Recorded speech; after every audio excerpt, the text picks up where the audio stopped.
অনেক মানুষ আছে মাসে মাসে বছরে বছরে ওমরা করে, বাপ মাকে ভাত দেয় না। বড় বড় ওরসে গরু আর মহিষ পাঠায়, ঠিক মতো বাপ মাকে ভাত দেয় না। এইরকম মানুষগুলোকে জানিয়ে দেন, কাবা ঘরের ভিতরে ঢুকে গেলেও, কাবার কালো গিলাফের ভেতরে ঢুকে যদি দোয়া করে তাও দোয়া কবুল হবে না যদি বাপ আর মা রাজি না থাকে। মনে রাখবেন, একটা হলো বড় হওয়া আর একটা অনেক বড় হওয়া। দুই বড় বেশ কম আছে না নাই? একটা বড় আর একটা কি অনেক বড়। অনেক বড় তারা হয় যারা আব্বা আম্মাকে সন্তুষ্ট রাখে। আমাদের অনেক প্রবাসী ভাইয়েরা আছে যাদের বাবা প্রবাসীরা ওই দুবাইতে, সৌদি আরবে, মালয়েশিয়ায়, ওই আরব আমিরাতে রাত দিন পরিশ্রম করে রক্ত বিক্রি করে টাকা কামায়, আর তার ছেলে এখানে ব্রিজের উপরে দাঁড়িয়ে দাঁড়িয়ে বেনসন খায়। ঠিক কিনা কথা বলেন তো?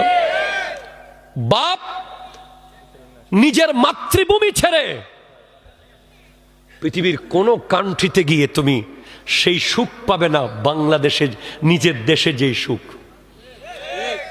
আর ওই প্রবাসীরা নিজের জন্মভূমি মাতৃভূমি ছেড়ে বছরের পর বছর প্রবাস জীবনে কাটায়, আর তাদের ছেলেরা এখানে মোটরসাইকেল নিয়ে বড় বড় গ্যাংস্টার হয়, মাদকাসক্ত হয়, জুয়া খেলে, ইফটিজিং করে।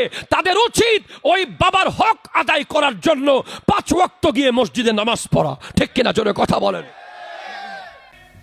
দেশে থাকা সন্তান যদি নামাজ 5 ওয়াক্ত পড়ে, প্রবাসীর সন্তানের 10 ওয়াক্ত পড়া দরকার। ঠিক কিনা কথা বলেন?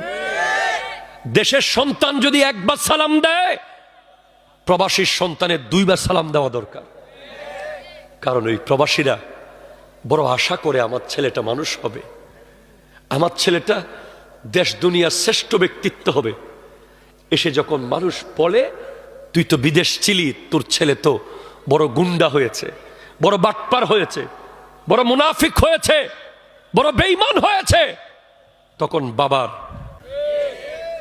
সেজন্য আমার ভাইদেরকে, যুবকদেরকে বলবো, আজকে শপথ করো, মায়ের কদমে গিয়ে একটা চুমু দিতে পারবা? কে কে পারবা? আল্লাহু আকবার। আল্লাহ কবুল করুক, আমিন জোরে বলেন। ময়লা ময়লা কালিওয়ালা পাটা ধরে ধরে একটু দেখিও, চলে গেলে আর দেখতে পাবে না। আজকে শহীদ ওসমান হাদি